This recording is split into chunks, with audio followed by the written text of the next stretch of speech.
Magandang umaga muli mga kaibigan. Nandito tayo sa farm. Binalikan natin itong mga hinog na bayabas. Dahil maraming nagsuggest sa inyo na gawin ko yung sinigang na bangus sa bayabas o bangus na sinigang sa bayabas. Yun po. Kukunin natin itong mga hinog na ito. Yun. Kunin na natin ito. Yan, napakabango. Napakadami. May dala na po tayong plastic dito.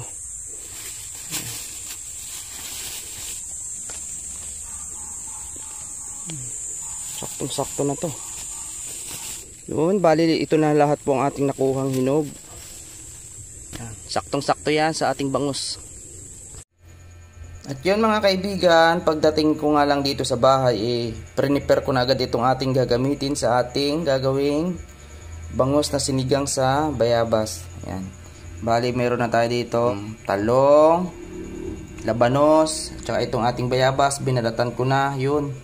May natira pang isang may buto. Tinanggalan ko na rin po siya ng buto. Nahirapan nga ako sa pagtatanggal ng buto nito. Kamatis, sibuyas, bawang, luya, siling haba at saka okra po. Meron din po tayo ditong kangkong. Tapos na rin natin linisan ng ating bangus.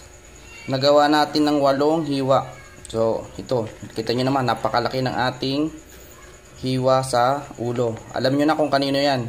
Pero itong buntot, hindi na po natin ito isasama dahil napakatinik po nito. Ito po ay isasama natin sa pag tayo ay nagprito na lamang. Dahil tatatlo lang naman po kaming kakain, ay saktong-sakto na po ito. Marami naman po tayong gulay. At syempre, nagpapakulo na rin po tayo doon ng tubig. Yan. Pag kumulo yun, lalagyan na natin itong ating mga gulay. Yun, dahil mainit na po ang ating sabaw, ay lalagyan na natin itong ating mga pangunahing sangkap. Ito sama-sama na po yan. Ano po? Then, hihintayin lang po natin kumulo at maluto ang kamatis at saka yung bayabas. Yun guys, dahil kumukulo na yung ating sabaw, ilalagay na natin itong ating isda. Yan. Takpan lang natin at hintayin natin kumulo. Yun. Yun, dahil kumukulo na po ang ating bangus, ay ilalagay na natin itong ating mga gulay. Natin itong labanos. Ayan. Natin labanos. Talong. Masamahin na po natin ito lahat. Hahaluin lang natin. Tsaka, hintayin ulit natin siyang kumulo. Saka naman natin lalagyan ng ating pampalasa. Yun, kumukulo na po. Lalagyan naman natin ng ating mga samut-saring pampalasa. Unahin natin itong magic. Then, itbong asin at saka pamintang buo. Yan. Siyempre, maglalagay din tayo ng pamintang durog.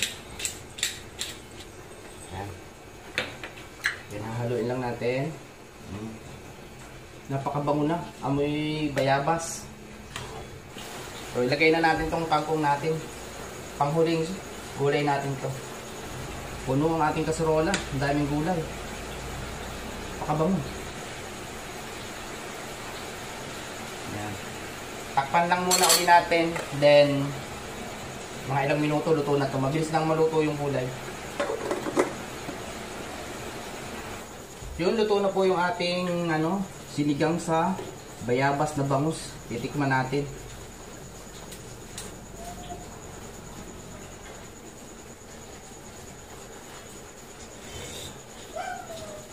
Manamis-namis. Ayos na po ang lasa. Luto na ang ating sinigang sa bayabas na bangus.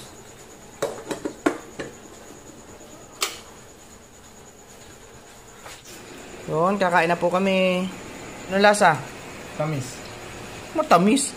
Matamis daw. Ikaw anak, tignan mo nga kung anong lasa ng anong pagkakain mo, bayabas ha. Nga, kung anong lasa ng sa'yo. Sa kuya ay matamis ang panlasa ng kuya eh. Ano? Masarap. Masarap daw. Niluloko nyo yata ako eh. Sinigang sa bayabas yan eh oh. Yan, lagyan natin. Sa akin nga, syempre sa akin ulo. Ito nyo yan. Dito tayo magsisimula sa tiyan. Upo. Pakataba ng bangus.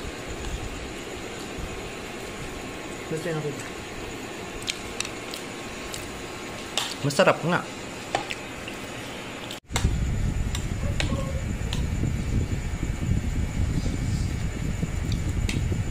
So, salamat po sa panonood.